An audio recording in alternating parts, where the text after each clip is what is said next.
chỉ về cái này với ni August ni nga sáng ni là sớm ni panga này Mizo talent sáng ni là sớm ni panga first round zaning kantan ni ta karin lo lu tukin ka di dawn nge ni pukrosa haron lang le lol maya azai rek lo phalji kha ni lowa tuna hianin azai kan ngai thlanga kan rek khau dawn ni kan lu dang all round riu ni pukrosa hi come on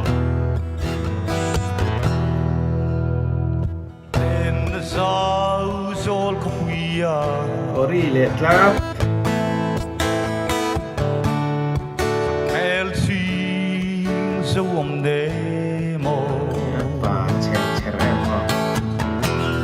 tulai tai tiran demi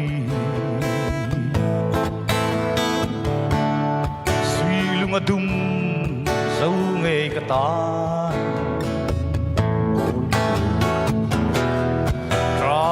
buanang pominmi plan la tu ten mangai pia thu di o trai tir nui moi te kai em che he la hi ama phu ani kan ring le ngota chanju ani hi talent ni tharia wa nghe ni mi dang la ka sai ngom lo wa khala ka chu atir lam an lo zot mai thei ka malam pangken lo mo chu wang chonin ka sai chi ngom lo wa ama la original ni phei chonin ngai sa dom riu ni po pro sai kan nga tha je lang sai chi ni lo thiam than zir truan tul wangin mo wang kho pe lin sing kwa lần cắt tông ta tây tiran de chính trạng thái này này kia kỳ cà lô mà kim về na ra ngã bùa nang pomin mi lan la tu ten mangai pia thu di o trai tir nui moi te kamai em che ở vậy nó mà thì trong sen cùng chuông tan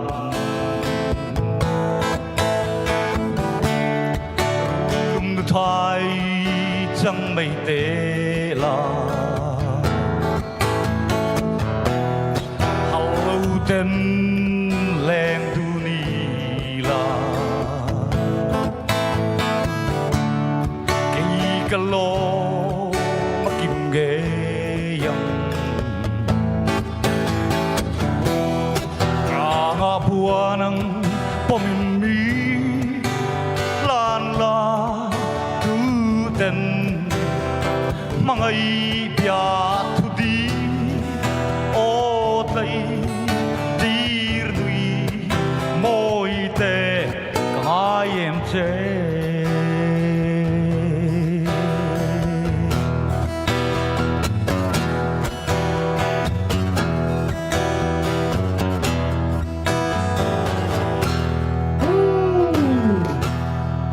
puk rồi chứ con về nè họ mi có khát thì rồi ni về cái gì profile ta tel to comedian search ani le icon youth icon ka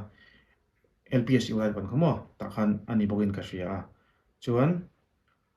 ta hian ran ni le ta Mizo talent sang ni le sam ni panga mun ta po tel mai thei heng live show ate hianin participation certificate kan tiang chi ka peve train selan chen nei nem to view mai thei ni chu tiang kho pa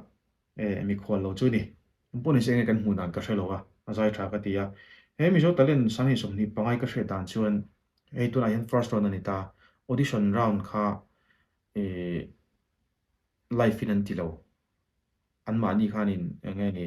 video nanin lak kha an thona khata first round ai in el tlak ni an hret te kan select in ka hria mo ka hret solo chuan chutiang round khat pal tlang to chu ni mel ve tho ni chuwang chonin